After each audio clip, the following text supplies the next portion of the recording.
This week on the PRESSURECAST, Nintendo is getting sued over the Switch. Intel announces the brand new i7, and we say happy birthday to the Virtual Boy. It's Monday, August 14th, 2017. Everything happening in the world of video games is here, now, on the PRESSURECAST.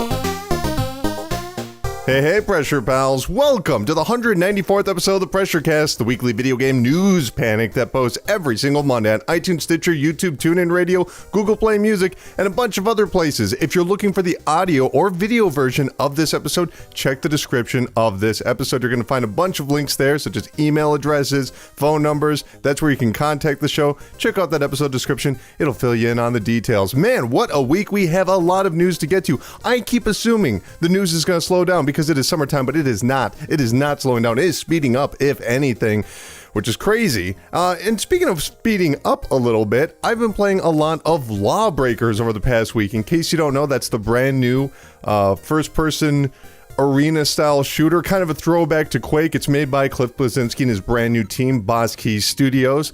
Obviously, he worked on things like Unreal Tournament and Gears of War, so he likes violence and speed, and it really shows. It's a pretty damn good first-person shooter that's team-based with a lot of depth. I'm seeing people online that are comparing it to Overwatch because it has a selection of heroes. I don't really feel that. You know, I think once you have a diverse roster, I don't automatically go, oh, it's like Overwatch because it's in first person. If anything, it actually reminds me a little bit of Twisted Metal or a fighting game, you know, where everyone has their own unique abilities, but it's more about being offensive rather than playing a role. You know, in a team. It's really badass. You got fast characters, you got strong characters. I don't know. I'm going to hopefully have a video out about Lawbreakers this week. I say hopefully because I don't know if I'm going to have time. But if I do, you're definitely going to see it. But in the meantime, check out Lawbreakers. It's good. It'll be frustrating for like the first 10 minutes, but once you get into the groove, oh, it's beautiful, baby. It's beautiful. Except for the voice acting. It's really... I don't like to use this too often, but it's really cringeworthy. But anyway, we're going to start off this episode with the brand new segment that we introduced last week. It's a little something I like to call Tell Me, Goddammit. That's right, Tell Me, Goddammit. It's the weekly question and answer segment where I ask you, dear listener and viewer, a question and you tell me your answer. God damn it. And you can leave a comment on this YouTube episode. You can email, text, call, or tweet. You can tweet at VGADumb, I should say. All of those links are available in the episode description, like I already said, so go check them out. And you'll also find the link for the audio and video version of this episode. Now, it turns out that almost all of the comments that we got this week came from the YouTube episode. Like, people actually just left comments right on YouTube. And I have no issue with that. I think that's awesome. But emailers, texters, tweeters, you gotta step it up. Come on, I know you're out there. I know, I see who downloads the audio version. Well, I don't see who you are, but I see the numbers, so I know there's more of you out there. Tell me, goddammit. Now, there's only one rule to answering these questions.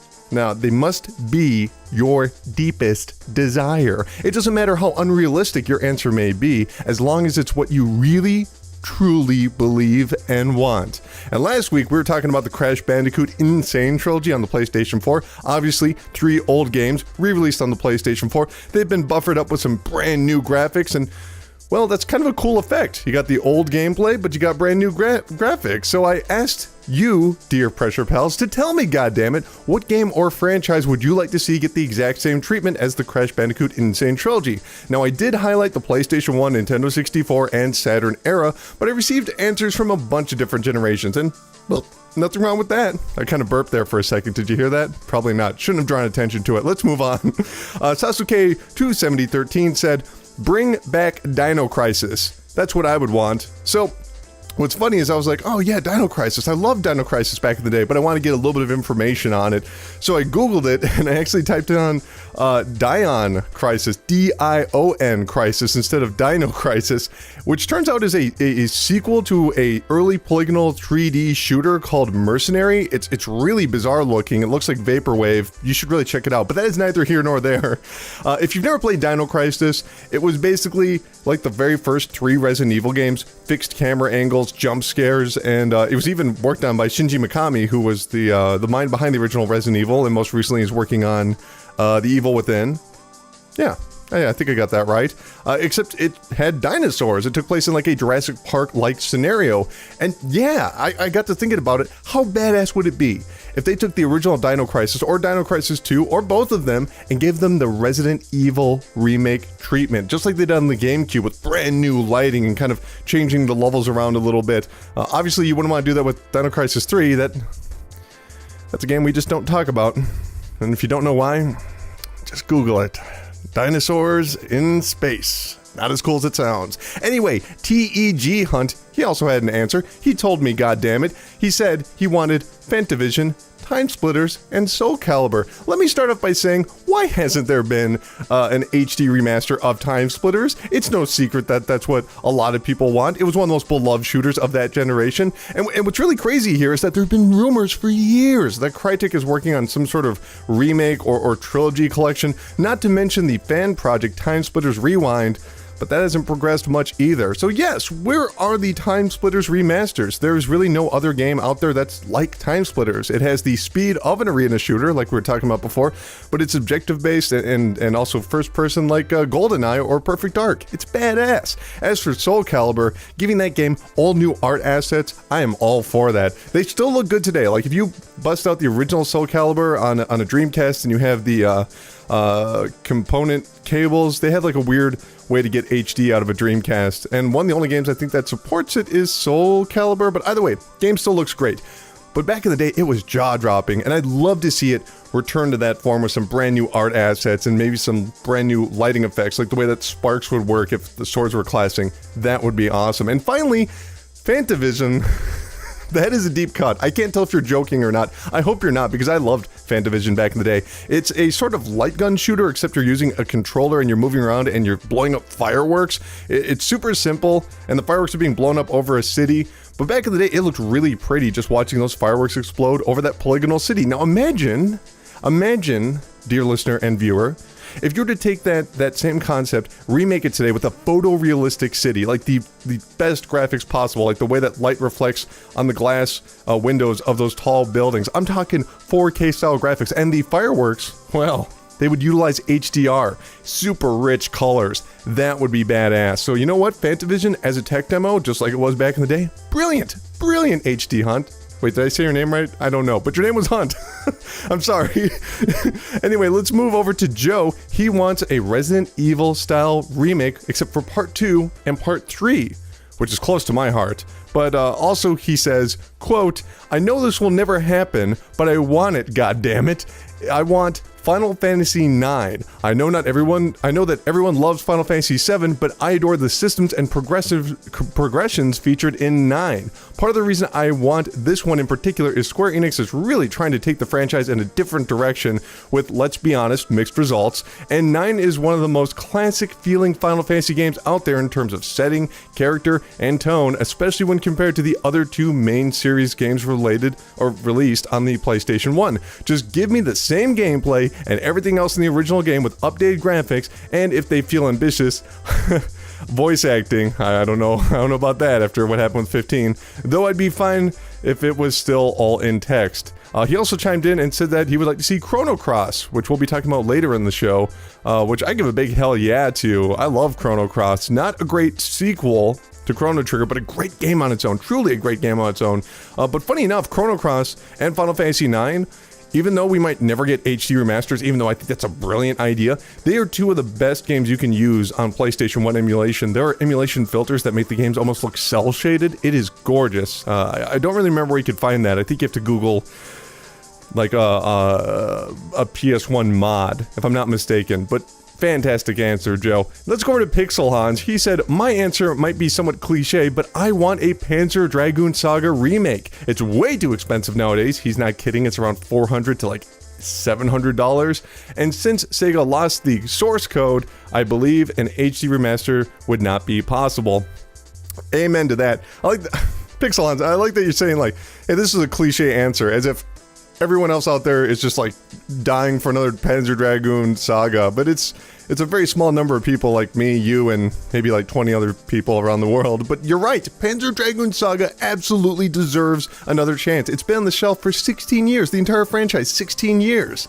On the plus side, Sega could always produce a Sega Saturn emulator. I guess Panzer Dragoon Saga is one of the only games that can be fully emulated, but a full remake with modern graphics, that would be incredible. I'm right there with you, Pixel Hans, because I fucking love Panzer Dragoon. And if you've never heard of Panzer Dragoon, look it up. It is well worth your time. It's just a really, man, it's hard to describe. It's retro futuristic in a way, but there's like a sense of early man. Hard to describe. Super good game. Let's go over to Cold Blood from 3.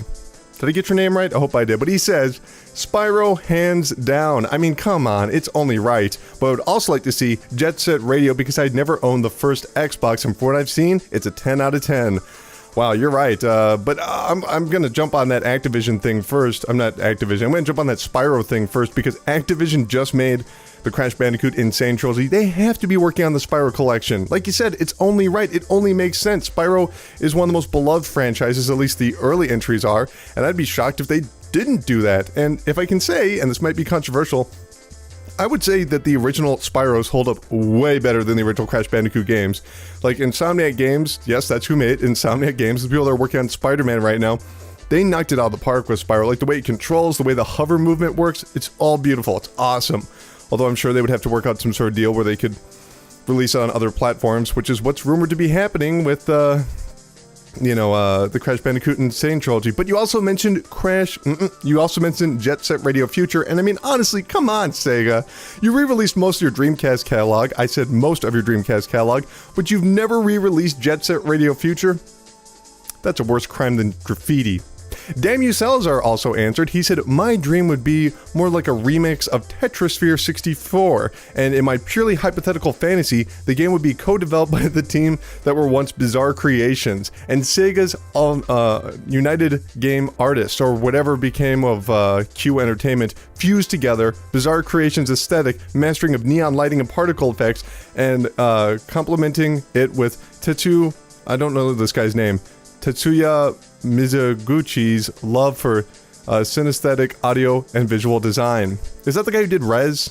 That might be. I'm not sure. See, but that right there, that is a dream answer right there. That is him saying his deepest desire. He's got the team picked out to remake Tetrasphere. And you know what? I wish they would have remade Tetrasphere a few years ago. I'm kind of surprised they never bothered to do anything like that on the 3DS. Can you imagine the Tetrasphere popping out of your screen in 3D? How cool would that be? It would have looked amazing. And now we have Christopher. Finally, Christopher. What do I mean, finally? And it's the grand finale with Christopher. Here's what he said. I have very fond memories of Snowboard Kids 1 and 2 on the Nintendo 64, although I have no idea if there would be an audience for remaster, though. Haha. And that's why your answer, Christopher, is awesome, because Tell Me, goddammit, is all about what you'd want. We all get enough reality in our day-to-day lives. Let's imagine that there's a huge bidding war out there somewhere right now between Activision and EA and Ubisoft and Nintendo and Microsoft and Sony just to get the rights of Snowboard Kids. It's the brand new hot commodity, and these billion-dollar companies are clashing just to get Snowboard Kids. See, it's more fun that way. Now, me personally, my answer is probably no secret, but I hope and dream that one day we will get a remake of Shenmue 1 and 2 in a single package. In fact, there was a story earlier this week that it may happen soon. See, the Sega of Europe's Executive Vice President of Publishing, that's a really long title, but it does mean that he's kind of in charge of what's going on when it comes to games that are getting released. John Clark, here's what he said. He was talking to MCVUK, which is an awesome website. I do tons of research with them to find out stories for the Chart Park. They do a lot of financial stories. But here's what he said. Quote, the success of those titles has meant that games have been quick to make the list of older titles they'd love to see on their PCs. The most common title at the top of those lists is Shenmue. Now that's from the article itself.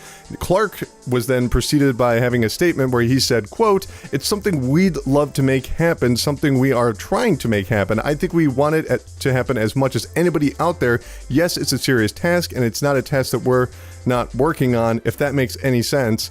It's something we're actively pursuing, end quote. Woo! Baby! I got the vapors. See, did you really just say that about Shenmue, or did the article phrase it in a way that may look like a leading statement or a cute little reference? Don't play with me, MCVUK. I really want a Shenmue remaster.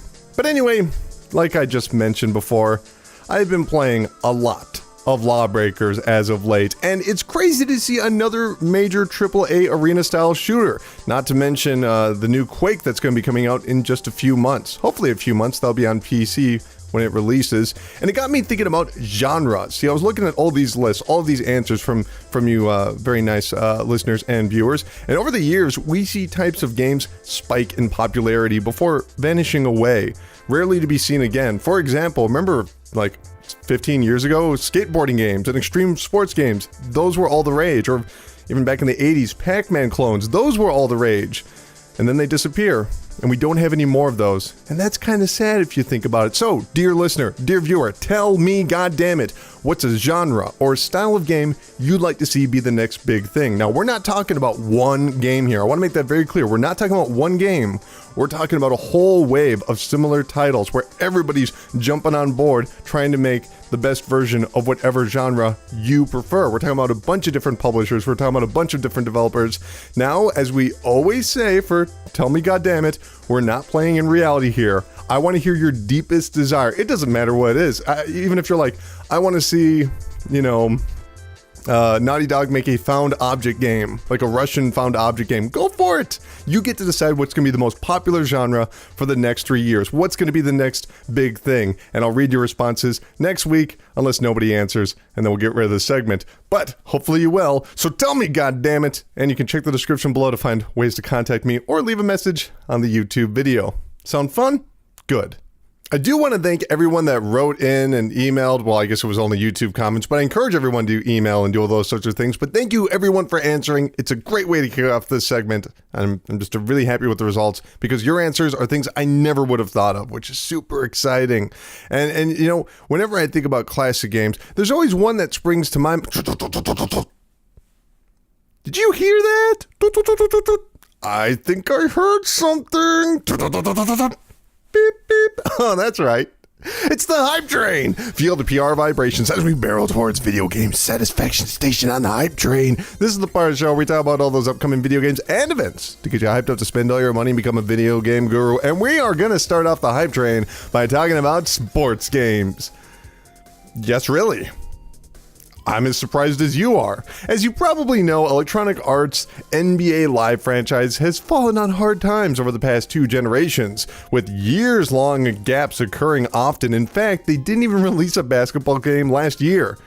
Unless you count mobile. Nobody counts mobile. So far, so for this year's game, EA has taken some extra steps to increase the appeal of their product. For instance, last week we saw the introduction of the WNBA, which is pretty darn cool. And they also just announced that Houston Rockets guard James Harden will be their cover athlete, or I guess athletes, because they have him twice on the cover. It looks really weird. I think they're trying to create a meme or something. And they've even released a demo in advance of its September 15th release date. All good in theory, smart moves. But their latest step is something unheard of for EA. They're putting their money where their mouth is. That's right, anyone who pre-orders NBA Live 2018 will receive a 33% discount, pricing the game at $40 instead of $60. Now let's be clear, this has only been announced for pre-orders as a bonus for pre-orders, so this is not an official price drop. Presumably, because they haven't stated otherwise, it will be $60 when it releases. But if you pre-order, it's going to be $40. Now, first and foremost, this is a smart idea by EA. 2K's basketball game is dominant. I mean, dominant. So dominant. Everybody loves NBA 2K. And even if they're talking crap about it, they're still buying it every single year. It's true. Don't deny it. The only way to compete with them is with a price cut. But if you've been following the industry for long enough, you probably are having flashbacks to the last time 2K and EA had a price war. And in case you don't know, I'm going to fill you in right now. See, check this out. Back in the day, back in 2004, 2K was struggling against EA. the roles were reversed. They were struggling to get any sort of attention for their football franchise. Yes, they used to have a football franchise back in the day called NFL 2K. And so, as we've mentioned in Strong History, they cut the price of their annual entry from $50 to $20. That's right, NBA 2K5, instead of being a $50 full price game, they launched it at $20. I remember it because I remember everybody bought it. What, a brand new game for $20? That was unheard of back in the day, unless it was complete shovelware. But it had, been released every single year. We knew it wasn't shovelware. EA was so scared by this that they immediately cut the price of Madden down to $30 before tying down the NFL to exclusivity. That's right, you don't see any more NFL football games like you did back in the day because EA tied the entire NFL down to just their video game, Madden. Keep it classy, EA. Super cool of you. So there's a bit of irony in here that EA is actually pulling one of 2K's old tactics. Now, will this result in NBA Live outselling 2K games? No, I really don't think so, but I wouldn't be surprised if this gave the live series a much-needed boost in popularity. I can't wait to see what's going to happen in the chart park when this game launches next month. Okay. Toot toot. Let's talk about Overwatch, because it's hard to believe that Overwatch has been out for only 16 months, doesn't it? It feels like it's been a part of this entire generation. And for a first-person shooter, it's fairly remarkable how Overwatch is different compared to many of its other contemporaries in the same genre. Almost everything you do in Overwatch is objective-based. Collect this and guard that. Well, the most recent update to Overwatch is introducing a staple of the first-person shooter genre. That's right, Deathmatch is going to be added to the arcade section of Overwatch, which of course is, a separate section of Overwatch. You've got the main modes, and then you have the arcade, which is like an experimental mode. I don't think it actually gets you anything. You don't unlock loot boxes or anything, but it's also going to come with a brand new map. The mode will be available in two flavors: Free-for-all, where everyone's killing each other, which will require 20 kills to win, and Team Deathmatch, which requires 30 kills to win, both of which are already available in the testing realm of the PC version and will presumably come to the PC version and the console at some point in the near future. But when it does launch, the Chateau Gillard, which is a brand new map, will also be available. They didn't show any pictures for that map, so I can't really tell you about it. So I try to give every news story that we have on the PRESSURECAST the benefit of the doubt, unless I think something is extremely stupid. And unfortunately, when it comes to a Team Deathmatch and Overwatch, I think this is extremely stupid. I'm sorry. You know what makes Overwatch great? It's different. Like I said, almost every other shooter has a version of killing other players, but not with Overwatch. You always are going towards a goal, and conflict happens along the way. And obviously, I should point out, just to cool my skepticism a bit, adding just one mode isn't going to change everything. But I'm personally disappointed that they used such an unimaginative mode. They could have made anything, and they just Team Deathmatch. And I don't know about you, but if I was a brand new player of Overwatch, I'm like, what should I start with? And I see Team Deathmatch, I'm going to start with Team Deathmatch, because in my mind, that's the go-to mode for any brand new first-person shooter that I've never played before, right? But I'm not sure how well it's going to work out, because the characters themselves were not designed for straight-up combat. They're all part of a puzzle piece to form a team to accomplish a very specific task. I don't know. We'll wait and see. I'm sorry. I don't mean to be such a negative Nancy. I love Overwatch. I'm not angry. I'm just disappointed. Toot toot. Speaking of boring, Bethesda has announced yet another re-release, and no, we're not talking about Skyrim. Fallout 4 Game of the Year Edition will launch on the PlayStation 4, Xbox One, and PC next month on September 26th. This Game of the Year collection will include the original title, obviously, as well as all 6 DLC expansions, and it will be priced at $60. Now, if you feel like spending a little bit more money, the $100 Pip-Boy Edition will come with the titular wearable Pip-Boy. You remember the thing they showed, like, not last E3, but the E3 before that, the thing that attaches to your wrist where you can slide in a smartphone and it looks like you're wearing a Pip-Boy? It's on your wrist. Whatever, just Google it. It'll also come with a pocket guide, a poster, and a copy, of course, of Fallout 4 Game of the Year Edition. Now, I don't know about you guys, but I played Fallout 4 when it came out, and I really didn't enjoy it. It didn't blow me away, and as such, I didn't play any of the expansions, though I've been told they're good. That's what I've been told, that they are actually very, very good, but personally speaking, if I didn't like the base game, why would I play the DLC? You know what I mean? But what surprised me most about the response to this announcement which, I mean, of course, it was mixed response in general, because you have your Fallout 4 diehards that are already pre-ordering this because they want the Pip-Boy edition, they love Fallout. But there were plenty of other people that kind of resembled my feelings on this. They met this announcement with kind of like a snark and skepticism, and it got me thinking. I think this is kind of a new attitude. See, back in the day, Bethesda was a celebrated developer and publisher amongst fans and even non-fans. Even if you didn't like Bethesda games, you respected them for what they did. But now, after the attempts to, and even re-attempts to make paid mods a thing, and the focus on becoming a bigger publisher, and the reliance on Skyrim re-releases, it seems like a popular opinion now that Bethesda kinda sucks.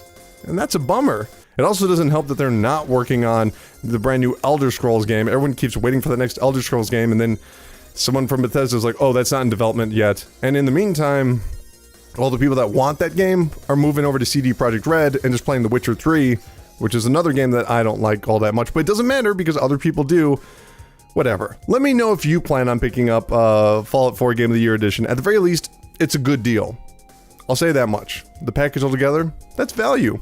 Toot toot. Let's start off this next story with a trip down memory lane. Back in the day, there was a game called Defense of the Ancients. It was a free mod for the Warcraft 3 game, which of course was made by Blizzard. Well, flash forward to, I don't know, what was it, 12 years later, and Valve announced that they were making their own sequel to Defense of the Ancients, which is creatively titled Dota 2. Not Defense of the Ancients 2, just called Dota 2. And Blizzard was like, can y'all do that? And Valve was like, sure can. But believe it or not, that legal case is still going on to this day.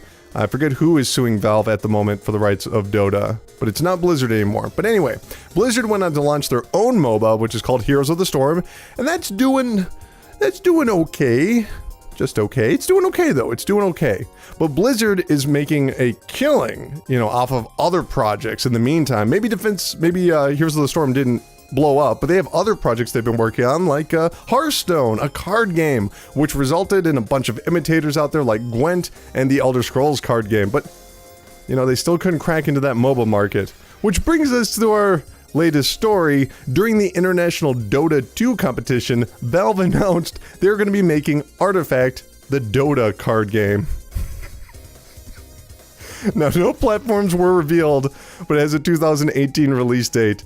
So that's kind of cool. Now, I saw online when they announced this that people were like, oh man, come on, Valve, don't make a card game. But let's step back for a second. And also I should acknowledge this is a digital card game. You're not going to be going over to a board game shop and buying physical cards. That's not happening. This is digital only. But people are kind of sleeping on this story, because think about this for a second. This is the first new Valve game, not a tech demo. This is the very first new Valve game since Dota 2 back in 2013. Think about that for a second. Not to mention that this is a genre that Valve has never worked on before. They've never made a card game. And on top of that, we might just see this title on touchscreen devices, iPads and Android phones and all stuff like that. That's a platform that Valve has never released a game on before. They've never made a mobile game before, but that is, just a hypothetical because they have not confirmed that. And yes, I know I just mentioned all those other card games like Gwent and the Elder Scrolls card game, but we're talking about Valve here. And whenever Valve makes a game, it's just inherently a bigger deal. That said, we don't really have any details beyond the trailer, which is just a bunch of floating shapes with different colors, which is nondescript to say the least. But we'll be following this story in the future. Let me know what you think. And also, just a side note, can they get away with calling it the Dota card game? Because I think they only have the rights to Dota 2, not Dota. Whatever. Toot toot. So tomorrow, the much anticipated Sonic Mania will be released on the PlayStation 4, Xbox One, and Switch. And so far, it's been receiving pretty positive previews. Not reviews, because I haven't seen reviews yet, but previews, pretty positive so far. Good news all around, right? Well, if you just heard my description there, I said Nintendo Switch, I said PlayStation 4, and I said Xbox One. But many of you might be noticing like, hey, why didn't you mention the personal computer? Well, that's because the PC version has been pushed back from tomorrow, August 15th, to August 29th. Why? Well, according to a Sega press release, quote, we want to spend a little more time to polish this PC version, end quote. I suppose that's an explanation. Anyway, Sega is trying to do a make good by offering a free copy of Sonic 1 to everyone that pre-ordered it on the PC. Yay, Sonic 1, the worst of the original trilogy. Awesome. Seriously though, this is kind of bizarre for a last second change like this. At the time that they announced that they were going to be delaying the PC version, Sonic Mania was only 4 days away from coming out.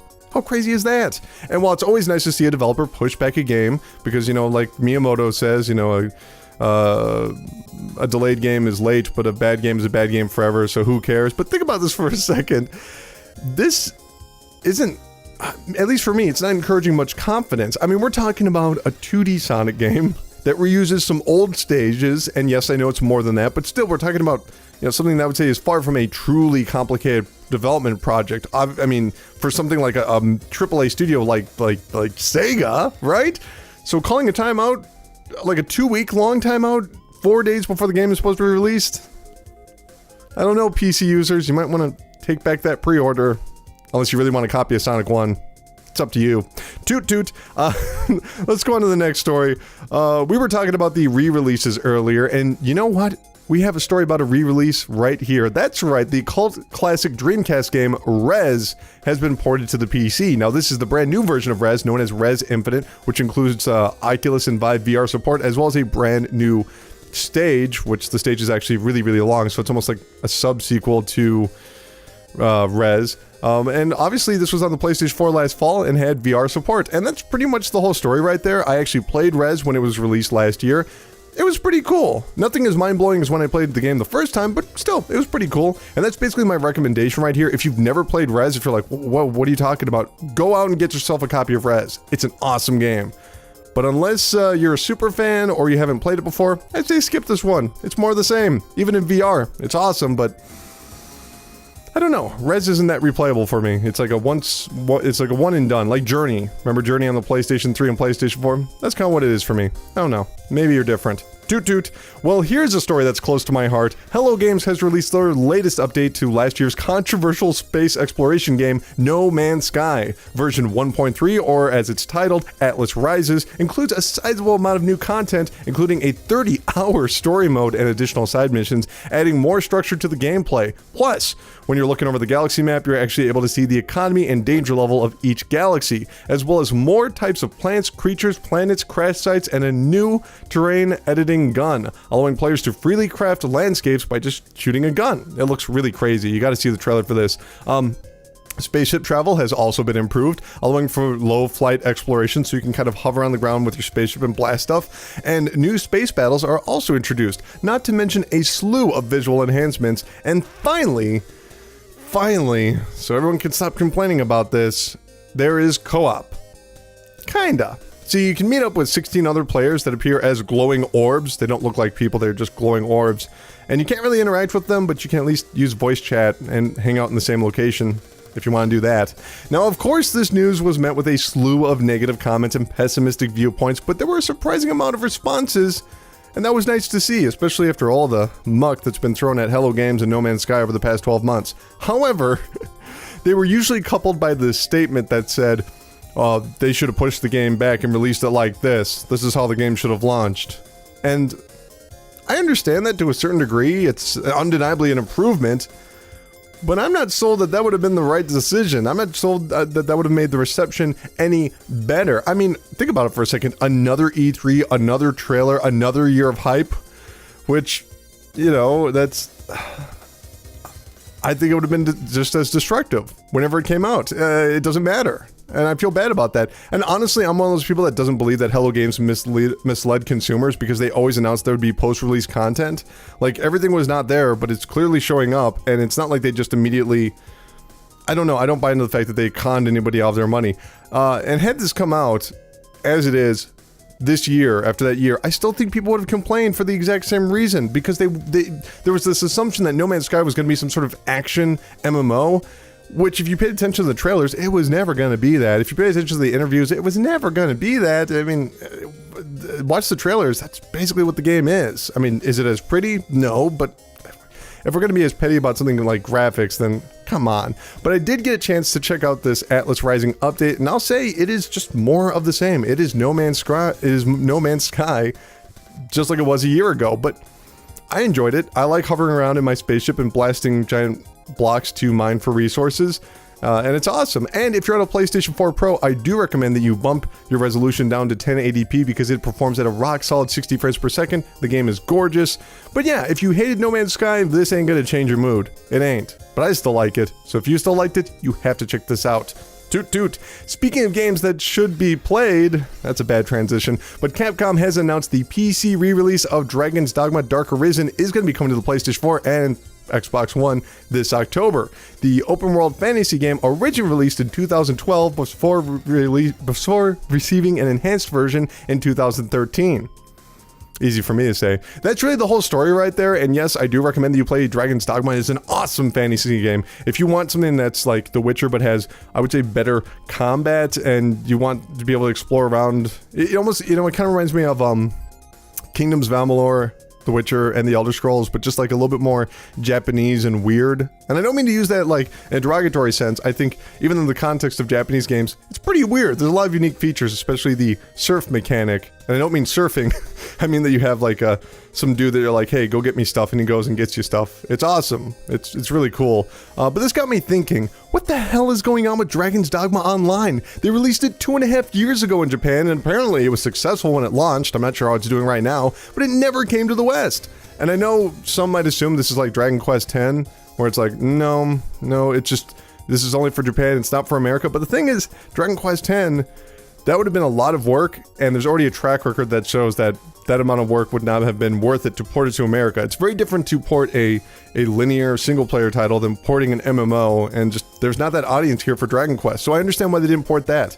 But Dragon's Dogma, obviously, it sold better in the United States than Japan. And they're already putting out this game again on Xbox One and PlayStation 4, and it was a hit on PC already, so why not release online here in America?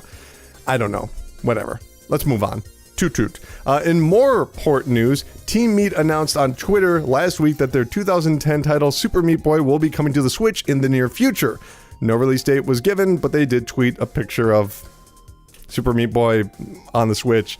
Can't blame them there. Switch sales are booming. They got to make that dollar. That's really the whole story right there. Let's move on. Toot toot. So back during the initial Call of Duty World War II reveal in April, we saw a glimpse of the multiplayer hub world.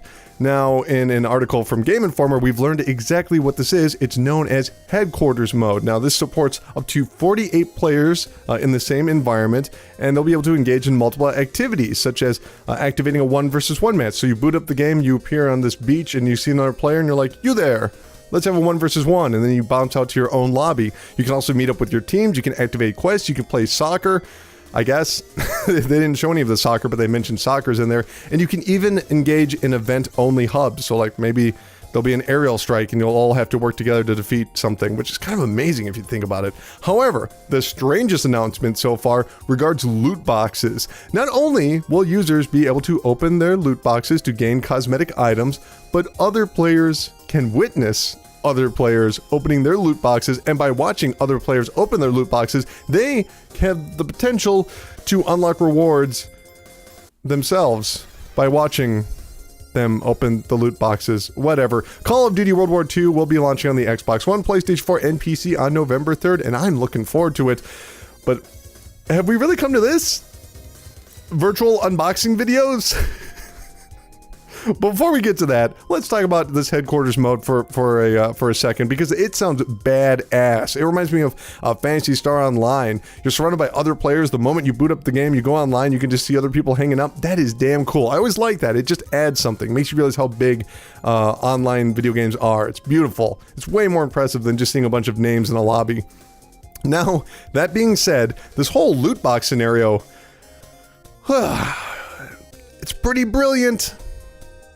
It's really icky, it's greedy, but in a really smart way, and I hate to have to give them credit for that. But think about it for a second.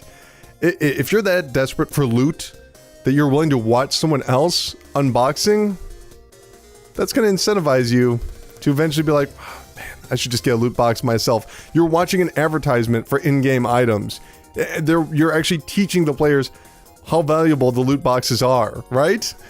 Right? That's what they're doing. They're making you sit there and watch it, and then you're going to be like, oh man, I should just get one of these. And I know they haven't announced any sort of microtransactions, but come on. With loot boxes, you're going to get microtransactions almost 100% of the time. Or what if somebody gets a loot box and maybe they text their friend who's looking for like a particular item and they're like, hey, go online right now. I'm opening up my loot box. Like you see what I mean? It's such a good idea. Seriously, this is like a Nintendo style solution. It's ingenious, but it's also really gross. God damn it. That's brilliant. It's evil, but it's brilliant. Well, it's not evil, but you know what I mean. Anyway, toot toot. Well, here's something we don't talk about enough. PC specs. Intel has announced that on August 21st, they will live stream the unveil of the 8th generation of their popular i7 CPUs. While this does fit in line with Intel's previous release schedule, given that it's an announcement, not a full release, usually they wait around 18 months to release a brand new chipset. Did I say that right? Whatever. It's a bit of a surprise considering that Intel's i9 CPUs, which they just announced, and they're part of the 7th generation, not the 8th generation, they're fairly new, and they're still coming out with a 14, 16, and 19 core model releasing next month on September 25th. So obviously we'll follow this story after the announcement. So if you're not into PC stuff, let me explain to you what the hell any of that means. First and foremost, the CPU is the brain, your graphics card is the graphics, basically. Now, the CPU can also render graphics on its own, but if you want a dedicated graphics card, that makes the graphics that much better. And if you're playing video games, for the most part, you're going to want a GPU, and then, of course, you need the CPU, which is the brain, which is going to manage all of this stuff. Now, Intel releases they release 4 flagship chips at this point. They released the i3, the i5, the i7, and now the i9. They make way more chips than that, but let's just focus on this for the time being because we're talking about video games. Now, the i3 is really basic. It can be used for games, but nobody really buys an i3 for games. i5 is probably the most popular model for games, at least on Intel's side, because it's affordable, and if you just want to play games, it's the way to go. And the i7 is meant for multitaskers. If you're going to be having a million, tabs on your web browser open while you're rendering a video, while you're playing like a video game in like a minimized box. Obviously, I make a lot of stuff using Adobe programs like the video that you're watching right now, and I also render the audio that you're listening to right now, so I use an i7. Also, i7's amazing for games. So, I just mentioned the i9, which is this brand new concept. That must be like the best for games, right? Well, not really. See, every game, no matter what it is made for a very specific type of hardware. It's what people call optimization. So right now, a lot of tech-focused websites are testing out the i9 with a bunch of different games, and they're seeing nearly identical results from the i7 because, of course, the developers haven't optimized it.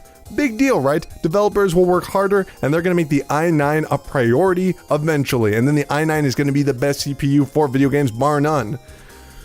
Well, maybe not. See, look at it this way. They're already talking about the brand new i7, and the i9 hasn't really even had a chance to prove itself yet. So why exactly did Intel even make the i9 in the first place if they're just going to announce the i7, the latest generation of the i7, 2 months later?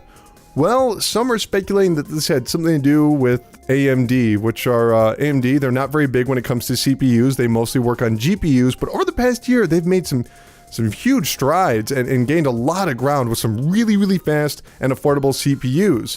Not to mention, they are, I guess in the long run, when it comes to an AMD product versus an Intel or an NVIDIA product, AMD, they're more power hungry. They're power hungry, so you're going to be paying it in the electric bill, or you can pay it in advance with an Intel or an NVIDIA. That's basically the rule of thumb that I've always relied on.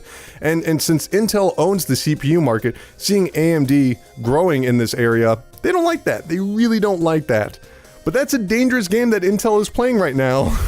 Because when I look at what Intel is doing, we're like, we got the 7th generation i9. That's right, the i9. Hey, look at all this stuff. Whoa. And then at the exact same time, they announced the i7. You know what it reminds me a little bit of? Sega back in the mid-90s. Back when Sega flooded the market with expensive products that were just competing with themselves. So when I look at the i9 right now, it's something that plays all the old games, right? Doesn't look any better. Doesn't perform any better. You know what that is? That is a Sega 32X. Tough shit. Yes, the i9 is the 32X. Let's get that trending on Twitter. Hashtag i9 32X. No one will understand. Maybe those are launch codes. Be careful. Toot toot. Once again, we have our weekly list of Xbox backwards compatible titles. The 4 games that were announced are as follows. Starting off with Fighting Vipers, which is a pretty awesome arcade and Sega Saturn 3D fighter. I actually remember being at a convention, and I was going to buy a copy of Fighting Vipers, but somebody from Portables of Doom beat me to it, and I watched them buy it. I'm not going to name names. Lorne. Also, coming out this week is Batman Arkham Origins, which apparently is a 2013 prequel to the Arkham series. I don't think that actually exists. I think maybe a troll just wrote that. Also, Deadliest Warrior, the game. Some have said it is so bad it's good. Well, I watched a video of Deadliest Warrior, the game, and I can verify that that's half true. Also, Disney's Bolt, which is based on the film and is supposedly terrible. It was a CG film starring a dog. But what really surprised me is this game came out in 2008. That's almost 10 years ago. Jesus Christ. Altogether, not a great week for Xbox backwards compatibility, but if you've never played Fighting Vipers before, you absolutely need to check it out. In fact, back on the Saturn version, you could play as Pepsi Man, who was a superhero that sold Pepsi in Japan, and I guess gets into a lot of street fights? I don't know. Toot toot. Let's talk about the games that are going to be coming out this week. On Monday, today, StarCraft Remastered just launched on the PC, which is a huge deal, and is totally going to change the way that competitive StarCraft is played in Korea. Pay attention, kids. On Tuesday, Sudden Strike 4 will be on the PlayStation 4 and the PC. Cities Skylines will be available digitally, as well as a physical version will only be available at GameStop. That's going to be on the PlayStation 4. It is already out on the PC and the Xbox One. Matterfall is going to be on the PlayStation 4 on Tuesday. Sonic Mania is going to be on the Nintendo Switch, Xbox One, and PlayStation 4. There's also like an $80 collector's edition if you're into that. The regular game is just $20 though. Just saying. Observer is going to be on the PlayStation 4, Xbox One, and PC. Agents of Mayhem, which of course is the sub game from Saints Row. I don't know. It looks pretty interesting. It's getting some positive reviews. That's going to be on the PlayStation 4, Xbox One, and PC. Minecraft Story Mode Season 2, Episode 2 is going to be out on damn near everything. If it's got a screen, it'll probably play that. Beacon will be out on the PC. Troll and I will be on the Nintendo Switch, which apparently isn't that good of a game, but it's coming to the Nintendo Switch if you're into that. Undertale is going to be out on the PlayStation Vita and PlayStation 4. If you are watching this, if you even remotely give a flying fuck about what I think about video games, for the love of God, play Undertale. Do not Google Undertale. There's a lot of spoilers. It's a short game. It's only 3 hours long. If you have a Vita or a PlayStation 4, please play Undertale. It is awesome. Night Trap 25th edition, 25th anniversary edition will be on the PC. Can't fucking believe Night Trap is back. That is a game that literally had a congressional hearing about it. Joe Lieberman and Herb Cole were there. A lot of other people. It is... whatever. You should probably play Night Trap. It's so stupid. It's like a really bad 80s horror movie, except it was released in the 90s. On Wednesday, Conan Exiles will be on the Xbox One, and finally, Thumper will be on the Xbox One on Wednesday.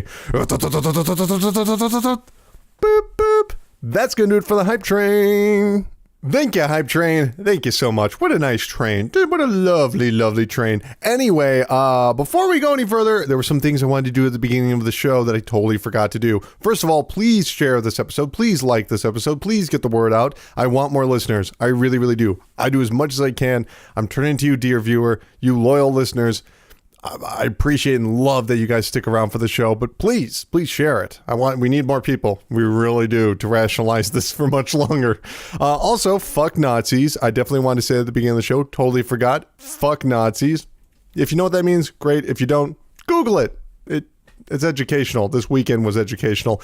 And finally, check out Video Games Are Dumb. Yeah, you can go to Video Games Are Dumb. Go to youtube.com/Video Games Are Dumb and check out my interview with Abysmal Ninja Games. Really cool developers. They just restarted development on one of their projects they were working on for years. It's a fascinating story and also just a pretty brave endeavor, if you ask me. Throwing away work and starting over, that's awesome. You can check out my interview with them at youtube.com/Video Games Are Dumb. So go watch that, won't you? Anyway, it's getting muggy in here. We need to step outside. Ooh, I know a place that's always warm with the glow of cold hard cash. That's right. It's time for The Chart Park, the land where money grows on trees. Yes, the Chart Park. This is the part of the show we talk about the legal, business, and financial news in the video game industry, and we find out which fat cats of Wall Street will tip their top hats towards Lady Luck. And you know what I like to say? I like to say the hype train is the what, and the Chart Park is the why, because the money explains what makes things happen in this industry. It's all about cash. Hate to say it. We're going to start off with some Nintendo news, because, you know, the Nintendo Switch is brand new. It is no stranger here to the Chart Park. After all, it is selling great, it's making lots of cash, and it's revitalizing Nintendo's console division. But we're not here to talk about the Switch in glowing terms, because we're here to talk about the Nintendo Switch, and Nintendo has a bunch of nothing but a bunch of dirty, rotten thieves. Or at least that's what this accessory manufacturer Game Vice is calling them, as they're suing Nintendo for stealing their idea for the Nintendo Switch. That's right, you thought Nintendo came up with the Switch? No. Game Vice did. Or at least that's what their claim is, and that's why they're suing Nintendo. Their device, known as the WikiPad, is a U-shaped controller which allows the included tablet to be slotted in. It comes with a D-pad, 2 analog sticks, 4 face buttons, and 2 shoulder buttons, and it promises up to 720p graphics on the go. Actually, that does sound like the Nintendo Switch. And of course, the tablet that it comes with has HDMI out, so you can play it on your television, which also is 720p, which still kind of sounds like the Switch. The WikiPad retailed for around $200, or at least that's the best that I could find, because it's sold out everywhere, and apparently they didn't make that many when it was released back in 2012. Game Vice is seeking an injunction to stop sales of the Nintendo Switch, and it wants to be paid for the damages to its, idea, intellectual property. They didn't use very specific language here. It's kind of like, well, what exactly do you own, Game Vice, that you're suing for? And they didn't really mention that. So this is nothing new for any console manufacturer. New products come out, they're a hit, a lawsuit happens. It happened to the 3DS, the Wii, the PlayStation 2, just everybody gets sued. Everybody gets sued. Sometimes they win, sometimes they lose. It happens, you know, and over the past few years, we've covered enough of these cases to see that not all of them are a bunch of con artists just trying to shake down a console manufacturer for cash. You never know. It could be dismissed right away, or it could go on for months. You just never know. Now, if Game Vice could persuade a judge to halt the sales of the Switch, that would be huge, but that's probably not going to happen, as it rarely does unless something is an absolute obscene ripoff.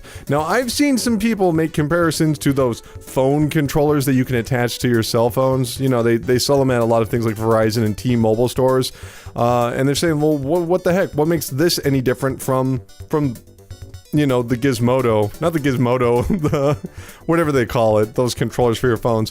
But see, the thing is, this is totally different. Those are just controllers. Both the WikiPad and the Switch are tablets with HDMI out and an detachable controller. It's an entire package. Now, how far they get really depends on the judge. If I had to guess now, I'd say probably not too far. It looks just different enough, whereas the Switch has this entire box with an HDMI out where it has these 2 controllers that slot on the side. The WikiPad is just like a screen that slots into like hard plastic. It almost looks like a Game Gear. I don't know. Anyway, toot toot. Now moving on to our next lawsuit. Yes, that's right, we have 2 lawsuits back to back. Our subject is Disney, the beloved company that has been watched by children for nearly a century. But what if I told you that Disney was watching back? That's right, Amanda Rushing and her lawyers have filed a lawsuit against a number of mobile developers, including Disney, citing their apps violate the COPPA, which is the Children's Online Privacy Protection Act. Long story short, the 18-year-old law prevents any company from collecting information on a child below the age of 13 without direct parental consent. According to the suit, 42 separate popular Disney apps have illegally obtained data. Yes, 42 apps! I didn't even know they had that many. Anyway, this is the second time that Disney has faced a similar lawsuit regarding the COPPA Act. In fact, they paid $3 million back in 2011. True story. Now, in case you don't know, your personal information, your age, your gender, everything right now is being collected by nearly every website and possibly and probably a few government agencies along the way. It's the world that we live in. But going after kids, that's where things get tricky. See, these are all kids' games. Sure, adults can play them, but Palace Pets in Whisker Haven? I think think that's going mostly for a kid's audience. But I'm interested to see how this will play out because it's being, this lawsuit is in California, and that's Disneyland, pun intended. Also, it's a tech-focused state, you know, Silicon Valley, but it's also a state that's very protective of privacy when it comes to civil cases. Given Disney's history, it's not looking good, though Disney has said that the prosecutors just don't understand the COPA Act. Or is it just COPA? But either way, they're just like, you don't understand the Child Online Privacy Act. That's a good defense, Disney. All right. Moving on. Crowdfunding. It's the latest evolution of video game development, and despite the disasters of Yooka-Laylee, Mighty No. 9, and so many more that didn't even release, it's still somehow a thing. But back in 2015, Fig was launched. It was a website that was made for crowdfunding video games specifically, but unlike Kickstarter and GoFundMe, people that invested their money actually saw a return on their money. Pretty good idea, right? But we've never actually seen the results of any of these games. Until now. Fig has released their first results of their first fully released game. Now, this is not a game that they published themselves, this is somebody else, but this is a game that was funded on their website. The game Kingdom and Castles just launched in June on Steam. I think it's only Steam at this point. And according to Fig, investors have already seen a 100% return on their investment. In other words, their money was doubled. According to the CEO of Fig, Justin Bailey, yes, his name really is Justin Bailey, just like the cheat code from Metroid, here's what he said. Quote, Fig takes the best incentives of the community and combines them with a publishing model that gives control back to the developers and the fans that believe in their projects. Today, we've proved the community publishing is a successful way to launch a video game, end quote. I'm really happy to see that everything worked out because this seems like such a good idea that has yet to be proven. And that's really the best part. Fig is really picky about who joins their program. If you want to have your game kickstarted, you're going to have a few meetings before then. And if you want to even put money into the video game, you're going to have a few meetings with them specifically. They weed out investors before they let them join the program. That's awesome. But at the same time, there are projects that probably wouldn't happen otherwise without Fig funding. Speaking of which, Psychonauts 2, that's being funded exclusively on Fig. And let's talk about, for a second, just how shitty Kickstarter and GoFundMe is. I've never kickstarted a video game ever in my life. I've never done it. Now, that's because I'm never sure if I'm going to review a game and I don't want that conflict of interest. But on the other side, there's virtually no reason to crowdfund a video game ever. You get these dumb little physical items. It's no different than pre-ordering 2 years in advance, except you have even less evidence that this will be worth your time. And at the end of the day, the developers get all the money, and that doesn't make any sense. So Fig, making sure that people that put their money down get some money back, that makes sense to me. That's actual business. So good for Fig. Hopefully their future projects turn out just as well. Sooner or later, they're going to have a dud. They will, because that's business, but hopefully their track record is mostly good. Track record? Let's move over to Ubisoft, because Ubisoft is one of the biggest publishers and developers in the world, but unlike many of their peers, they don't purchase many companies, they create them. And we're going to come back to that later. Ubisoft has opened a brand new studio in Stockholm City. I'm sorry, let's try that again, take two. All right, I feel good about this one, all right. Ubisoft has opened a brand new studio in Stockholm, Sweden, a city so beautiful you'll never want to leave. And why would you? Everyone's on your side. But anyway, the brand new studio hiring has only just begun, but the current plan is for a team of around 100 within the next 2 years. However, we already know it will be headed by none other than Patrick Bach, who was formerly the head of DICE for 14 years. And in case you don't know, DICE, of course, makes Battlefield games, and Mr. Bach had a hand in Battlefield 3, Battlefield 4, Battlefield 1, Bad Company 1 and 2, Mirror's Edge Catalyst, and the Star Wars Battlefront game. So he's got a track record. And here is a first. This is the one that surprised me most. We actually know what project this brand new studio will be working on. They'll be working alongside the sister studio in Malmö, Sweden, to develop the upcoming Avatar games. Yes, based off of the films. Now, I mentioned that first bit about how Ubisoft doesn't buy studios, they open them, because I really want to highlight Ubisoft's strategy. This is the third studio that they've opened this year. Not to mention, they did acquire one studio in Freelance Games back in January. But that's the exception to the rule. They like to build from the ground up. They like to create a certain culture. And I think they should be recognized for that. Now, of course, they do shut down studios. They shut down Ubisoft Casablanca last year, but for the most part, almost everything has remained open, which is surprising. And that's because they keep everyone busy. Look at the credits for any Ubisoft title. I mean, it'll take a while, but look at them. I mean, it will take a long time. It will take around 30 minutes because there's like 12 to 20 studios working on every single game. Have you ever seen the credits for like Assassin's Creed? Just go Google them, go watch them. It's just name after name after name after name after name, or even Watch Dogs 2, just like tons of different studios from all around the world working together to create one project. But that allows them to put out those bigger projects more consistently. And even though there are games like Watch Dogs 2, which stumble and don't sell quite as well, you have other things like Ghost Recon and For Honor, which are selling absolutely great so far. And for the time being, well, they're just trying to keep up with demand. When sales slow down, we might see some studios close, of course. That's just the way these things work out. But so far, Ubisoft, you know, it's just awesome. Their business model makes sense, even if I'm not always the biggest fan of their games. Anyway, moving on. It's been a couple of interesting weeks when it comes to the tech industry. We're really going to be talking about this. See, a couple of weeks ago, a controversial memo from a Google employee circulated, which was about diversity in the workplace, women, a bunch of things. And it resulted in his termination. You might assume that giant companies, especially tech companies, would want to avoid the subject of diversity, but nope. Blizzard, and just to be clear, this is just Blizzard, this is not Activision Blizzard, but Blizzard sent out an internal memo regarding future hiring. According to the memo that was released by Kotaku, I don't know how they got their hands on it, but they had a copy, they released it. Blizzard is interested in retaining women employees who currently stand at 21% of all employees. Also noted, other groups totaled 14%. I don't know what other groups mean, if that's talking about gender, race, nationality, but they just had other groups listed on there. Also, they found out that women leave Blizzard at a higher rate than men. So Blizzard is trying to retain women in their company. So I know how these stories go. People get mad. They feel that women are going to be given positions inside of a company, while much more qualified men are going to be turned away because they're trying to meet a quota. And I want to address that right now. First of all, there is no quota. In fact, I'm not even sure it's legal to even have a quota for women or people of particular ethnicities. But just so we're clear, there's no quota. There is no quota. There's no quota. There's no quota. There's no quota. Yeah, but there's a quota, right? Nope. There's no quota. There's no quota.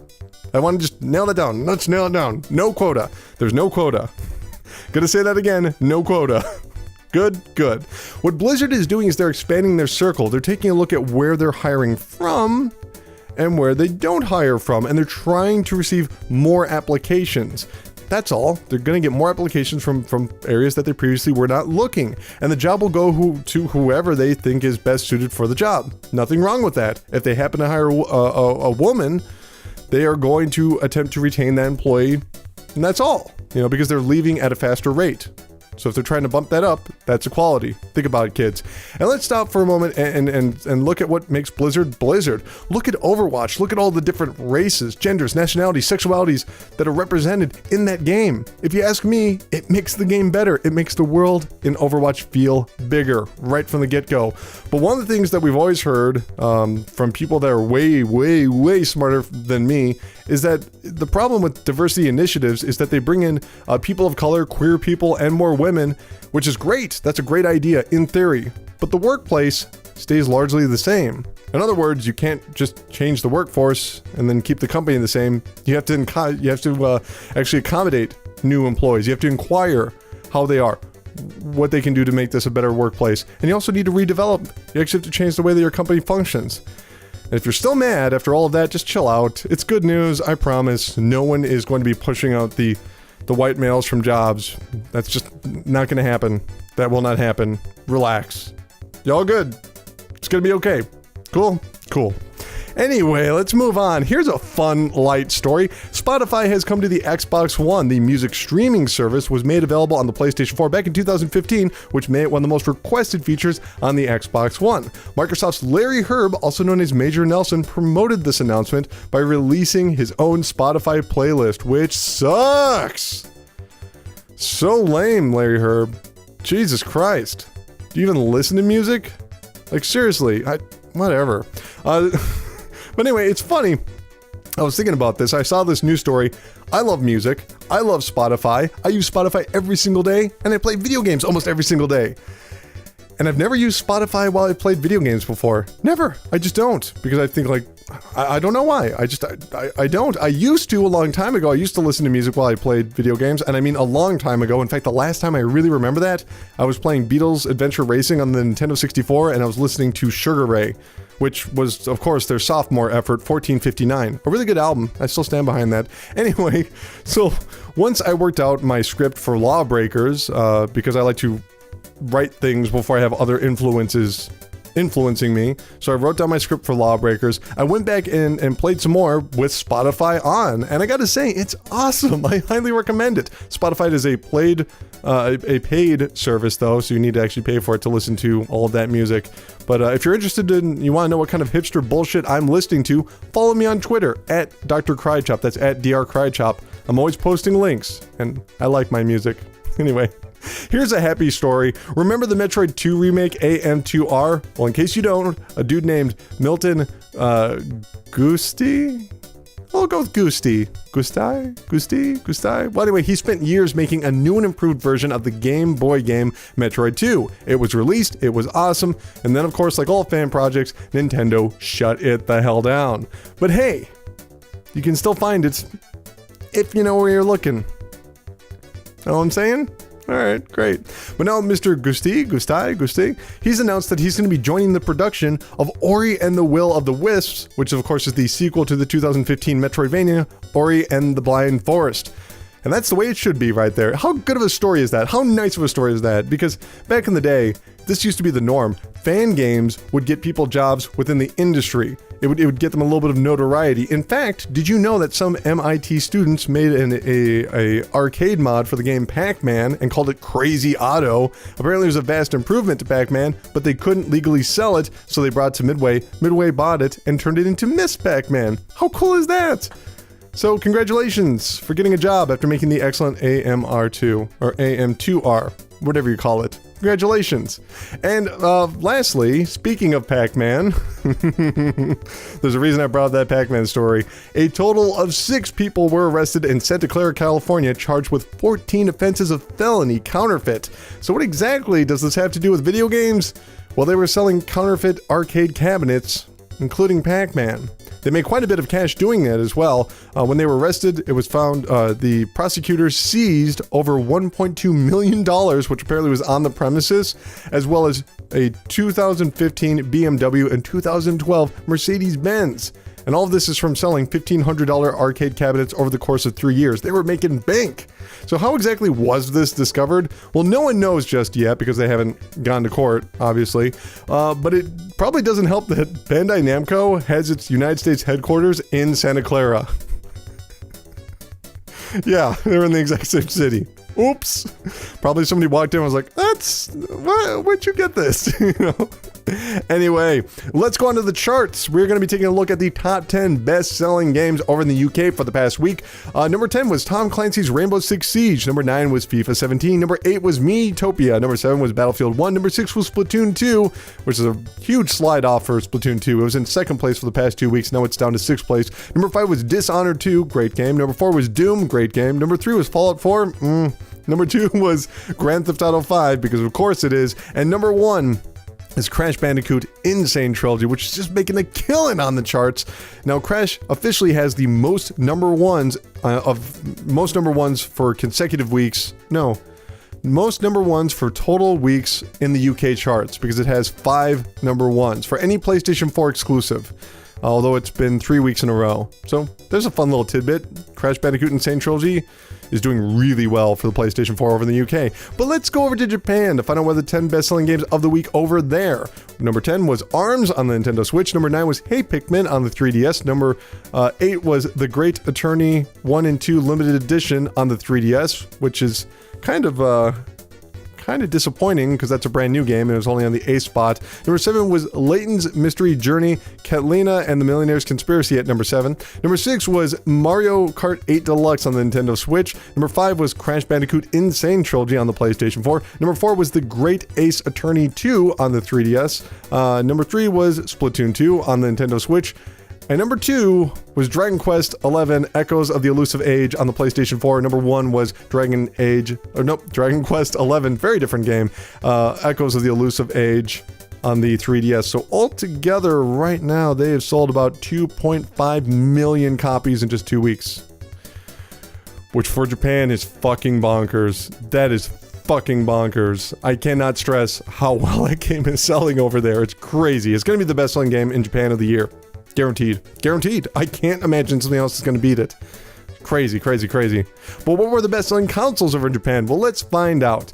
Starting off with the Nintendo Switch, 61,933. PlayStation 4 with 43,862. New 2DS LL with 33,871. New 3DS LL with 22,200. PlayStation 4 Pro with 9,077. PlayStation Vita with 4,773. 2DS with 3,740. New 3DS with 1,078. Wii U with 158. Look at that drop-off. We go from the new 3DS with 1,078. The next console is the Wii U with 158. That's insane.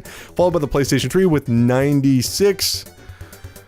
And in last place, for the third week in a row, it's the Xbox One with 90. If it had only sold 7 more units, it would have beat the PlayStation 3. That's such a bummer. Keep fighting the good fight, Xbox. But yes, the Nintendo Switch, the best-selling console in Japan for the week. But let's get to do it for the Chart Park, the land where money grows on trees. We have finally come to the final segment of the show. Final, whatever, you know what I mean. This is where we take a look back at the week that was 10 years ago and beyond to find out if there's anything historic, anything worth looking at. And there usually is. It's a little something we like to call Strong History. 11 years ago on the PlayStation 2, Dirge of Cerberus Final Fantasy VII was released. I actually bought a copy of this a couple of years back because it's one of the Final Fantasy games I don't think Square Enix will ever remake or re-release. See, even back in 2006, people already wanted a Final Fantasy VII remake. But Square Enix was like, nah, we got a better idea. Mobile games, third-person shooters, PSP exclusives, how about a movie? And the results were... Dirge of Cerberus starred Vincent, you know, the only character that actually used a gun. You know, he didn't have a gun built into his arm, he just used guns. So he was put in a fairly bland third-person shooter with a bad camera. In fact, it was so bad that before they released it in the West, they actually went back and tried to fix the game. And it still sucked. And yet I still bought it. Like a loser. 12 years ago, on the GameCube, Geist was released. Now, speaking of forgotten games, Nintendo actually published and helped develop Geist. It was a first-person shooter where you played as a ghost. Altogether, you know, not a very good game, but it was kind of neat. What you do is you take over objects and you'd make them rattle, which would scare these, like, militant soldiers. And then when they were scared enough, you took over their bodies, and then you fought other soldiers. Not amazing, but kind of neat. Also, back then, on the PlayStation Portable, the PSP, Death Jr. was released. Now, Death Jr., I laugh because poor Death Jr., for whatever reason, this game was hyped as the must-own game for the PSP. Like, this is why you bought a PSP, Death Jr. It was a platformer where you played as a tinier version of Death, obviously. But when it was released, critics cited the problematic control scheme and uninspired design. Weirdly enough, though, there was a comic book tie-in that was written by Gary Whitta, the former game critic and the co-writer of Rogue One. Yes, the Star Wars movie. Kind of crazy. Also that same week, in that same year, Dark Watch was released on the Xbox and PlayStation 2. Now imagine this concept. You're in the Old West, you're a gunslinger, you're a vampire, you fight other monsters that are also gunslingers in the Old West. How fucking cool is that, right? Well, it was alright. Dark Watch was a serviceable first-person shooter, which was weirdly enough published by Capcom. Yes, Capcom made a first-person shooter. But the funny part is that the developer High Moon Studios moved on to bigger and better things. They went on to make Transformers games, and now, this year, this fall, they'll be launching Destiny 2 alongside their fellow developer Bungie. They named it High Moon because it was kind of gothic, and now they have games that take place on the moon. How cool is that? It is very, very cool. 14 years ago, on the PlayStation 2, Virtual Fighter 4 Evolution was released. Now, there's no fun facts for this one. I just put this in here to tell you that, god damn, Virtual Fighter 4... it's one of the best 3D fighting games of all time. It might be the best 3D fighting game of all time. It is a must-play. Seriously. Get out the CRTs. Enjoy yourself. It's badass. 17 years ago, on the original PlayStation, Chrono Cross was released. Now, we were just talking about this at the beginning of the show, and when Chrono Cross was announced, people got really hyped for it. You gotta remember, this was gonna be the follow-up to Chrono Trigger. And that was one of the most beloved JRPGs at the time. Hell, in many ways, it popularized JRPGs in the West.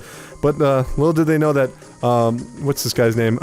I feel bad. Masato Kato, who is, of course, the director of the game, he simply wanted to borrow elements from Chrono Trigger. He didn't want to make a sequel for it. And so the beloved characters and a lot of the mechanics went largely absent. Now, if you believe what others say, today at least, Chrono Cross was an instant classic when it launched. And it's true, it's a great game.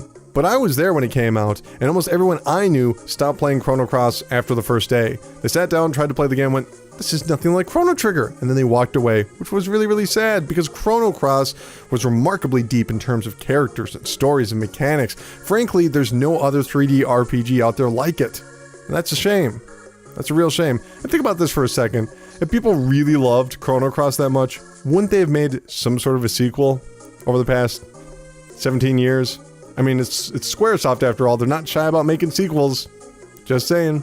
18 years ago, on the original PlayStation, Legacy of Kain Soul Reaver was released. Now, speaking of sequels that have little to no relation to their original, Soul Reaver wasn't even meant to be connected to the Legacy of Kain. It was supposed to be its own title called Shifter, about a man who could shift between dimensions in an instant. Crystal Dynamics was like, hey, that's a cool idea, but how about you make a sequel to Blood Omen? And so the director and writers connected the storylines, where vampires ruled the world for over 1,000 years, and they began to evolve into creepy new creatures. However, one named Raziel was killed for surpassing the king, who's known as Kain, and he would be dumped into the void. Anyway, he'd be revived another 1,000 years later and would become the Soul Reaver. He would consume souls instead of blood while fighting vampires. Now that's pretty cool, right?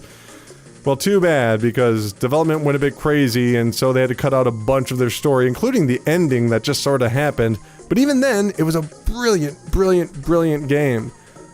Just, the story never ended. It would get you all hyped up, but the story would never end. Even when they made sequels, the story never properly wrapped up.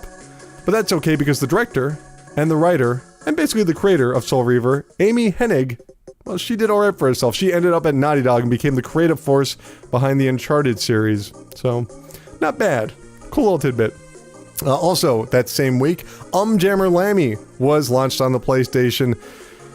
Man, how do you follow up Parappa the Rappa? A game about a rapping dog? Well, by making a game about a rockin' lamb, of course. This is one of my favorite games of all time. The music is top-notch. The story about a guitar player trying to make it to a gig is packed with pure nonsense, which is amazing, and you can even unlock a new game plus where you play as Parappa. It's genius. I talk about it more, but we should just move on. 19 years ago, on the Nintendo 64, Mission Impossible was released. Okay, now I want to say this real quick. This game sucks. It's based off of the original Mission Impossible movie, which is also not that good of a movie. But I played this game a lot. Why? Well, let me tell you. It was a game that was based around a series of levels that ran like clockwork. At certain times, certain things would happen. And to fit in during these events, you would have to kidnap people and disguise yourself as said people. And you know what that makes it? A prototype for Hitman. Think about it. Just saying. 22 years ago. Oh, yes. I knew we were going to get to this eventually. August 14th, 1995. The Virtual Boy. Alright.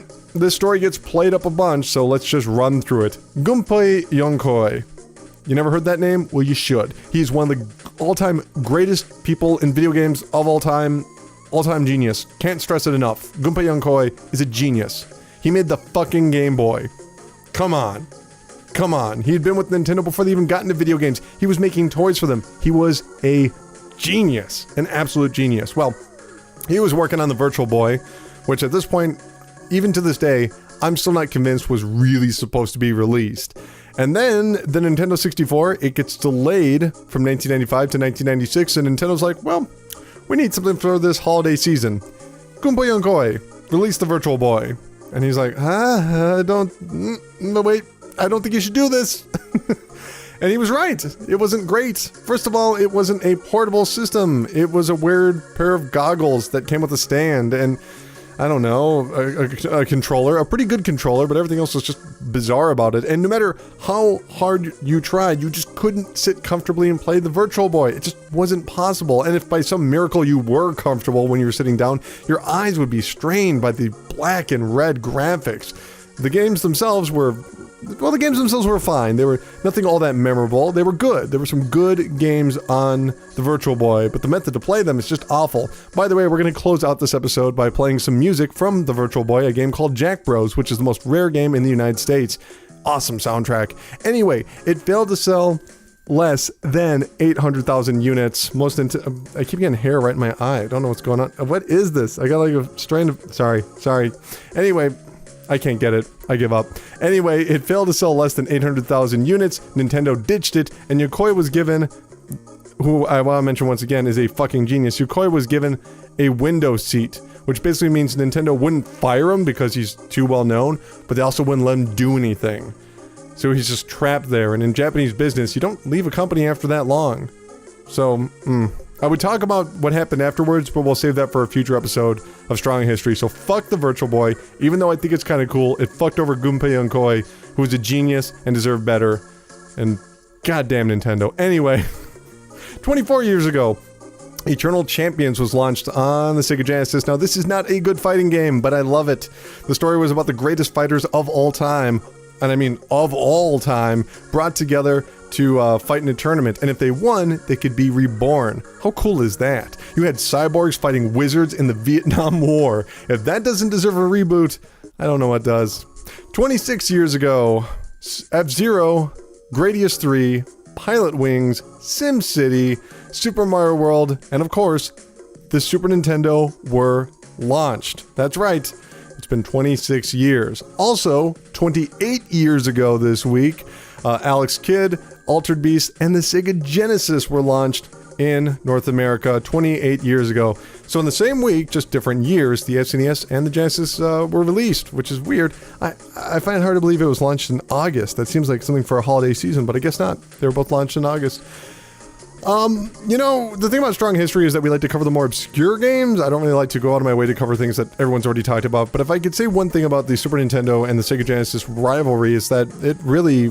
It was awesome back in the day. It was totally awesome. You can really justify owning a Super Nintendo and a Genesis because the libraries are so different, and there are obvious advantages in some versions on different platforms. Mostly, I would say, with the Sega Genesis having better third-party versions of games, with the exception being some fighting games like Street Fighter, which perform better on the Super Nintendo.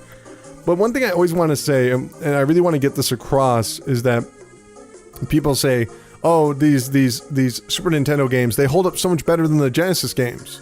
They're better than the Genesis games because they hold up better. And I'm going to tell you right now, that is a lie. That is a lie that you've been force-fed. Hear me out. The reason why those games hold up better is because the philosophy of Nintendo continued to exist. The philosophy of Sega, after the 16-bit generation, it pretty much floundered, at least here in North America. That's something I always want to bring up, is that the idea that, oh, Nintendo games hold up better. Well, that's because every game that's come out since then has been influenced and borrowed from Nintendo. People don't borrow from Sega anymore because Sega was considered to be a failure. But if you stick with a Sega game, if you play a Sega game, you spend an hour with it, it makes total sense. And it's unlike anything else that's out today. Seriously. Even when you compare it against Nintendo's own genres, look at something like Shining Force 2, great JRPG, turn-based. Compare that to Fire Emblem. In some ways, and I'm talking about the Fire Emblems from back then, I would say Shining Force is vastly superior. Now, Fire Emblem is a better game because they've worked on it for a longer period of time, but back in the day, you compare the two? No way, Shining Force is way, way, way, way better. I don't know, I feel like I'm rambling here, but I just feel that the Sega Genesis gets short shrift because I think what happened, and this is my personal belief, is that the generation that grew up with the Genesis, they got to a certain age and they're like, oh, okay, I'm done with video games now, I'm a grown-up. They got done with video games. Whereas I feel like Nintendo fans, because that was like the dorkier console, and I know that's going to offend some people, but let's be honest, if you're playing Yoshi and you're like 14, it's the dorkier console.